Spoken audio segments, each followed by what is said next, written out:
বাচ্চাদের না সবজি খাওয়াতে গেলে না হিমশিম খেতে হয়। আমার ছেলে তো মানে আমার প্রত্যুষ একেবারেই সবজি একদমই ভালোবাসে না। তাই আজকে ভেবেছি ওকে তো আমি সবজি খাওয়াবো, আর সে একদম টেস্টি করে করে একটা রেসিপি বানাবো। কোনো রেসিপিটা পরে বলছি কী রেসিপি বানিয়েছি।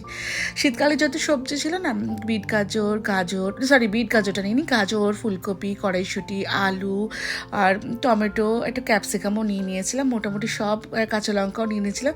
নিয়ে প্রেশার কুকারে সব সবজিগুলো দিয়ে অল্প একটু জল দিয়ে ভালো করে 2-3টে সিটি মেরে নেবো, মানে একেবারে সেদ্ধ সেদ্ধ টাইপের হয়ে যাবে।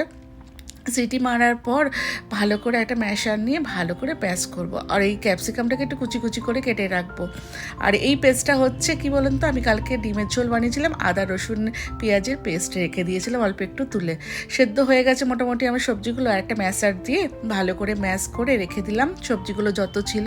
একটা কড়াইয়ের মধ্যে তেল দিয়ে অল্প একটু বাটার আর সর্ষে ফোড়ন দিয়ে পেঁয়াজ কুচি আর ক্যাপসিকাম কুচিগুলো ভালো করে একটুখানি ব্রাউনিশ মতো ফ্রাই করে নিয়েছিলাম। রোজকারে মশলা দিয়েছিলাম, তার মধ্যে দিয়েছিলাম জিরে গুঁড়ো, ধনে গুঁড়ো, হলুদ গুঁড়ো আর একটু গরম মশলা, আর যে পেস্টটা বানিয়েছিলাম সেই পেস্টটাও দিয়ে দিয়েছিলাম। দেওয়ার পর নাড়াচাড়া করে যে দুটো পাওভাজি মশলা দিয়ে দিয়েছিলাম, আর ওপর দিয়ে দিলাম যেইটা ম্যাশ করে রেখেছিলাম যত সবজি, দিয়ে নাড়াচাড়া করে নিয়েছিলাম। ওপর দিয়ে বাটার দিয়ে দিয়েছি, কাজু বাদাম দিয়ে আর একটু নাড়াচাড়া করে একদম রেডি আমাদের ভেজিটেবল পাও ভাজি।